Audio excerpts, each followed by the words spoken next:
Nama bahasa kita itu adalah bahasa Melayu. Nah, dengan Indonesia kata bahasa Indonesia. Nah, kan kami bertutur bahasa Indonesia, Pak. Mana ada bahasa Indonesia? Apabila dicari satu bahasa. Selamat berjumpa kawan semua sebangsa dan setanah air.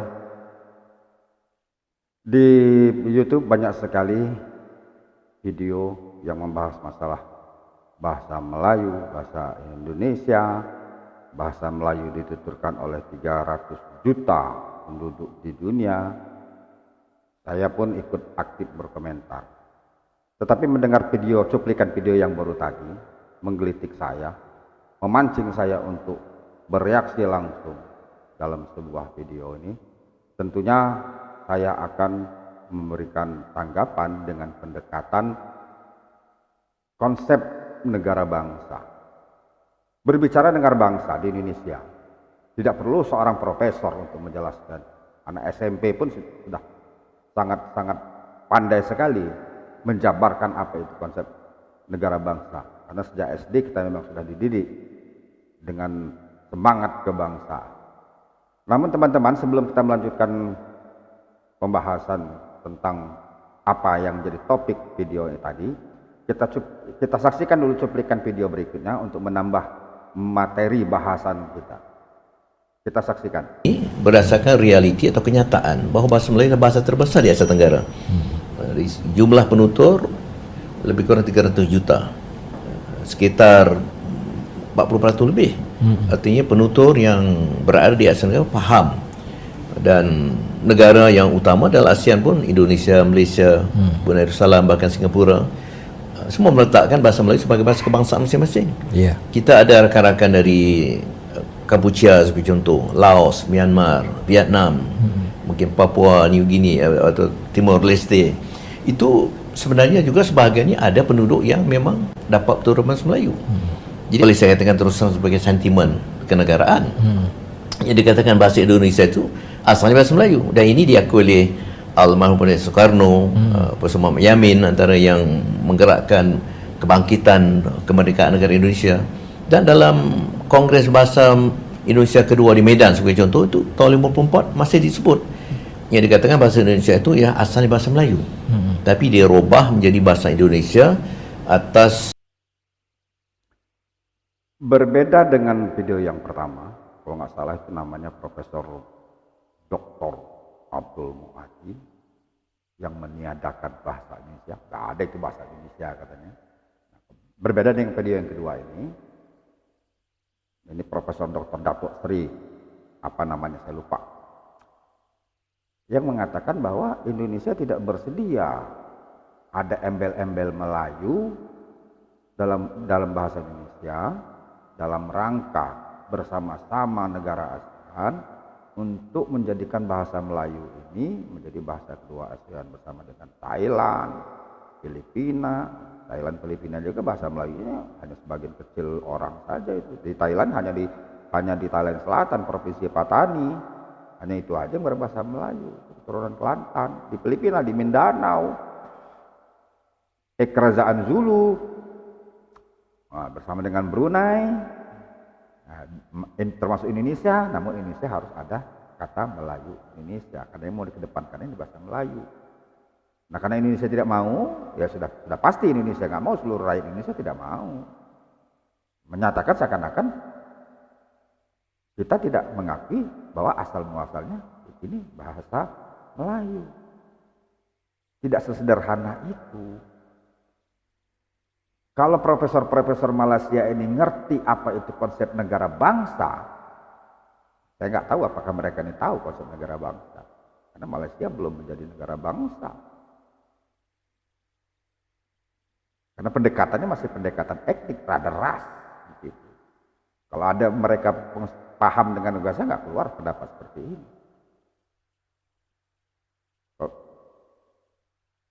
Seperti saya katakan tadi, saya akan menjelaskan ini dengan pendekatan negara bangsa.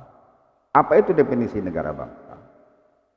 Dari yang pernah saya pelajari, secara umum saya katakan bahwa negara bangsa adalah suatu negara yang dibentuk bersama warga negara warga negaranya dengan tekad yang sama, cita-cita sama untuk membangun masa depan bersama tanpa membedakan agama, ras, etnik dan golongan. Jelas.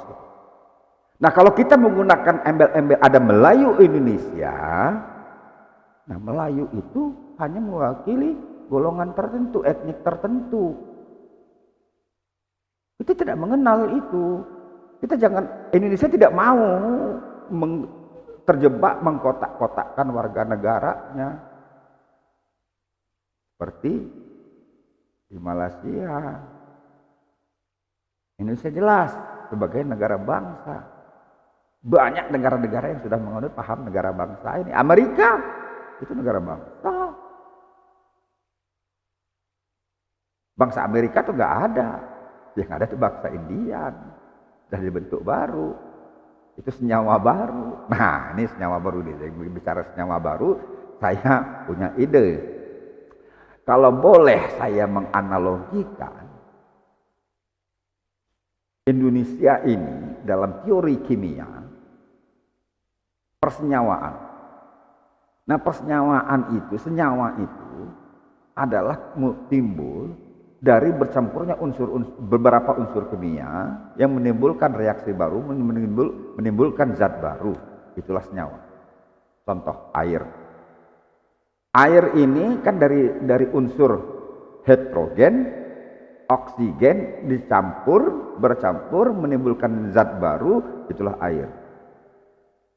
Nah, gitu juga Indonesia.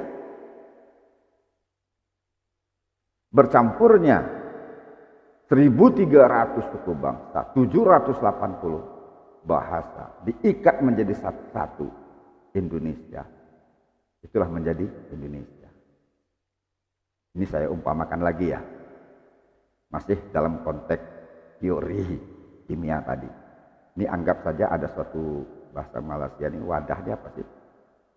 Wajan apa? Wajan, katakanlah wajan atau kuali atau wadah lah. Nah, wadah ini kita ibaratkan tanah air Indonesia. Di dalamnya itu ada bermacam-macam unsur kimia. Nah, mungkin unsur kimia ini kita katakan berbagai suku bangsa. Ada 1.300 suku bangsa, ada 780 bahasa. Ada Padang, ada Batak, ada Melayu, ada Sunda, Jawa, Bali, Papua, Maluku, Ambon, Lampung, bercampur dalam satu wajan tadi yang namanya tanah air Indonesia, diikat dengan unsur kimia, diteteskan dengan unsur kimia yang namanya bahasa Indonesia, bereaksi menimbulkan zat baru, itulah Indonesia. Berbeda-beda tapi satu, Bhinneka Tunggal Ika. Nah, bagaimana dengan Malaysia? Mohon maaf kalau boleh saya menganalogikan antara Malaysia dengan Melayu ibarat adonan kue dan tepung. Adonan kue asalnya tepung, tapi tepung belum tentu adonan kue. Mengapa demikian? Adonan kue, bahan utamanya 90% bahan utama adonan kue itu asalnya tepung. Tapi adonan kue tidak saja tepung, ada unsur lain sehingga dia menjadi adonan kue. Dia dikatakan adonan kue itu karena selain tepung ada ditambah unsur lain, ada gula, ada susu, ada telur, ada mentega. Kalau kita analogikan ini dengan Malaysia, bahan utama Malaysia ini adalah Melayu. Tapi di samping Melayu ada India, ada Cina, ada suku-suku bangsa lain, termasuk orang Indonesia pun ada yang menjadi warga negara Malaysia. Orang Ponorogo itu banyak jadi warga negara Indonesia. Warga negara Malaysia. Dia tidak bisa samakan lagi dengan tepung. Nah, tepung sendiri Melayu, kalau ide kita analogi dengan Melayu, tepung itu banyak macam. Ada tepung tapioka, ada tepung gandum, ada tepung sagu, tepung apalah banyak. Nah, tepung yang mana? Kalau kita analogikan Melayu, ada yang Melayu Malaysia, ada Singapura, ada Brunei, ada Thailand. Saya katakan tadi Thailand itu hanya sebagian kecil saja di Patani, Kelantan, Filipina di Mindanao, Zulu. Dan dengan kata lain, Malaysia tidak bisa lagi diidentikan dengan Melayu. Malaysia juga sebagian kecil Melayu. Kalau kata Profesor Dr. Abdul Muati, Melayu itu Islam, tapi di kesempatan lain dia mengatakan bahwa Bali itu Melayu. Udah ngawur juga. Nah, jadi berdirinya Indonesia sebagai negara bangsa ini tidak ajak ujuk, tidak diperoleh dari hasil penerawangan seperti menerawang alam Melayu. Berfantasi, bukan hasil fantasi, bukan hasil copy paste, bukan, tapi hasil dari perjuangan panjang yang berdarah-darah. Indonesia dijajah Belanda 3,5 abad. Selama itu juga kita berperang. Tapi selalu patah, mudah dipatahkan perjuangan. Bahkan yang menyedihkan lagi, antar sesama anak bangsa saling berperang. Antar daerah saling berperang. Kenapa? Karena kita perang masing-masing daerah, masing-masing wilayah. Belanda melancarkan politik divide et impera, politik adu domba. Oleh karenanya, pada tahun 1908, pemuda-pemuda Indonesia yang dipelopori oleh Budi Utomo sudah berpikir bagaimana menyatukan Nusantara. Nah, kata Nusantara sudah dikenal sejak dulu. Itu bahasa Jawa kuno, bukan bahasa Melayu. Kosakata bahasa Melayu tidak ada Nusantara. Nusa dan antara Nusa itu artinya pulau. Bahasa Jawa kuno, Pak. Bahkan zaman Majapahit itu sudah dikenal kata Nusantara.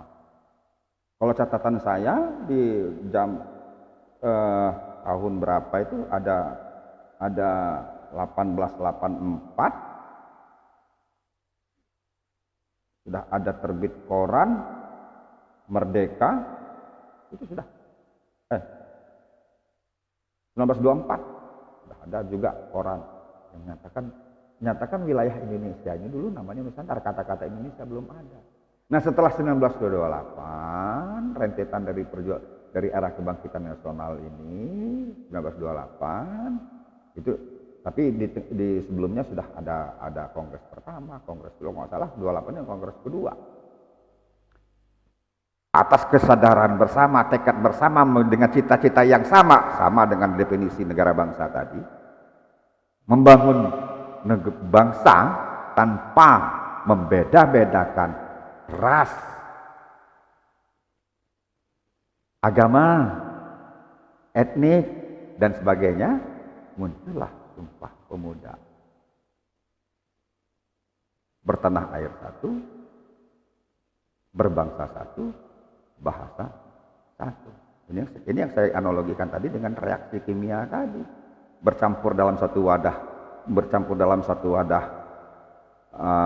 tanah air Indonesia dari 1.300 bangsa, 780 bahasa ini tadi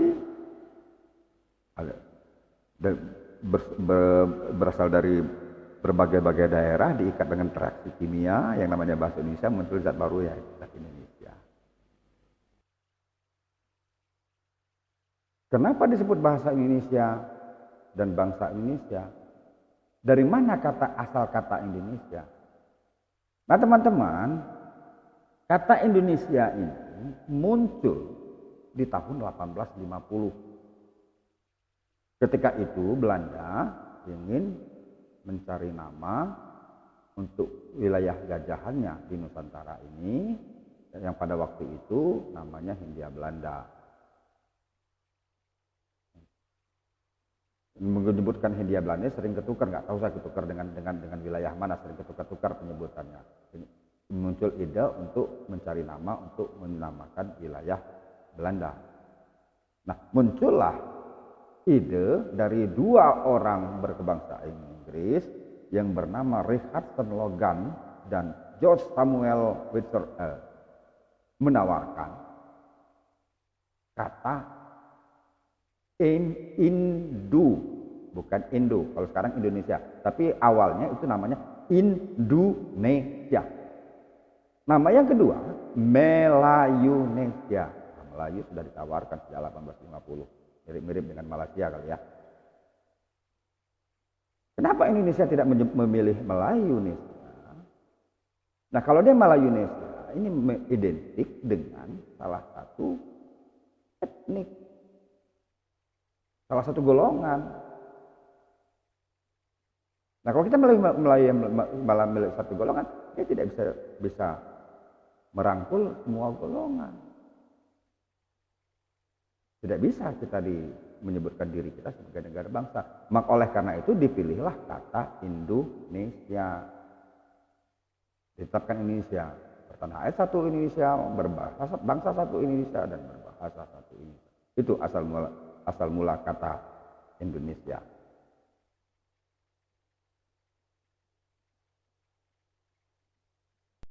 Nah, jadi teman saudara-saudara sekalian, konsep kebangsaan Indonesia ini sudah selesai dari sejak tahun 1928. Identitas kebangsaan kita ini sudah sebelum Indonesia merdeka, identitas kebangsaan ini sudah ada sejak tahun 1928. Jadi jangan dimundurkan lagi ke belakang. Gitu loh. Kalau kita menggunakan embel-embel bahasa Melayu, kita mundur lagi. Gugurlah bahasa Indonesia sebagai pemersatu, gugurlah Sumpah Pemuda kalau kita masih menggunakan embel-embel Melayu Indonesia. Kenapa Sumpah Pemuda ini? Inilah cikal bakal identitas kebangsaan negara bangsa. Setelah Indonesia merdeka proklamasi 17 Agustus 45 dikukuhkan lagi di dalam Konstitusi Indonesia, di dalam Pancasila dan Undang-Undang Dasar 1045. Itu sudah jelas. Mohon kepada saudara-saudara kita, tetangga sebelah, jangan menarik Indonesia untuk menggunakan embel-embel Melayu. Ini akan mencederai perjuangan pendahulu kami, mencederai perjuangan pendiri bangsa kami yang telah memberikan tatanan kehidupan kami seperti yang apa kami nikmati sekarang ini. Masalah identitas kebangsaan yang di Malaysia yang masih mencari identitasnya, jangan seret-seret kami masuk ke dalam. Kami mendukung Malaysia, bagaimana bahasa Melayu itu bisa diterima dengan baik. Di Malaysia akan mendukung, tapi jangan tarik kami untuk mengatakan bahwa bahasa Melayu, bahasa Indonesia adalah Melayu Indonesia. Bukan kami lupa, sadar dengan sadarnya bahwa bahasa Melayu, bahasa Indonesia itu asalnya dari bahasa Melayu. Anak SD di Indonesia ini, kalau ditanya gurunya, nah bahasa Indonesia itu akarnya apa? Akarnya bahasa Melayu, Bu. Pasti jawab, anak SD. Jelas sekali bahwa bahasa Indonesia ini asalnya bahasa Melayu. Bahasa yang dikukuhkan dalam Sumpah Pemuda itu asalnya bahasa Melayu. Tapi apakah bahasa Melayu, bahasa Indonesia yang sekarang ini sama dengan bahasa Melayu? Sudah nggak sama lagi. Itu bahasa ini sudah kita kembangkan supaya dia bisa diterima oleh seluruh lapisan masyarakat, semua golongan. Bukan saja golongan yang berasal dari Indonesia, berasal dari 13.300, tetapi bangsa-bangsa lain yang ada di Indonesia. Oleh karenanya, kosakatanya kami perkaya, mengambil sumber-sumber dari bahasa-bahasa daerah, termasuk dari bahasa Cina, bahasa Arab, bahasa India, ada semua bahasa asing. Ya. Kita tahu semua bahwa perjalanan bahasa Indonesia ini banyak sekali tahapan-tahapannya. Kita kenal ada yang dulu ada ejaan lama. Dulu kita tidak mengenal huruf U. Huruf U itu adalah huruf E sama O, E. Baca U. Sekarang sudah ada huruf U. Nah, itu contoh misal. Ejaan Swandi. Ini lagi ejaan disempurnakan. Tata bahasanya diperbaiki, disempurnakan, distandarisasi, diperkaya kosakatanya. ornamen-ornamen bahasanya, ada gaya bahasanya, ada ejaannya. Bahasa asing pun ketika dia masuk bahasa Indonesia itu harus distandarisasi dulu dengan ejaan Indonesia, tidak diceplok batok. Jadi mengindonesiakan bahasa asing itulah yang namanya penyerapan. Bukan diadopsi. Kalau diadopsi bahasa asing kita ambil utuh, kita ucapkan secara utuh. Ini tidak, pengucapannya dan penulisannya sama. Beda di negara sebelah, mengadopsi bahasa asing, pengucapannya sama, penulisannya beda. Pengucapannya bahasa Inggris sama dengan bahasa Inggris, penulisannya menggunakan bahasa Melayu. Contoh, kalau kata Indonesia S, kalau bahasa Inggris ice, I-C-E. Tapi ketika dia diserap menjadi ditulis jadi A-I-S, ice. Ejaan alfabetnya sama dengan alfabet bahasa Inggris, A, B, C, D. Tapi mengucapkan Inggris dengan tulisan Melayu. Itu negara sebelah. Negara Indonesia enggak. Itu di-Indonesiakan dulu, distandarisasi. Contoh, misal, ambil contoh apa ya? Computerized, itu asli Inggris. Ketika masuk bahasa Indonesia, jadi di standarisasikan dengan ejaan Indonesia menjadi komputerisasi. Pengucapan dan penulisannya sesuai dengan standar ejaan Indonesia. Nggak sama lagi. Oleh karenanya kalau kita berbicara antara bahasa Indonesia dengan bahasa Melayu Brunei misalnya, dengan bahasa Melayu Malaya, itu sudah banyak yang sudah saling tidak mengerti.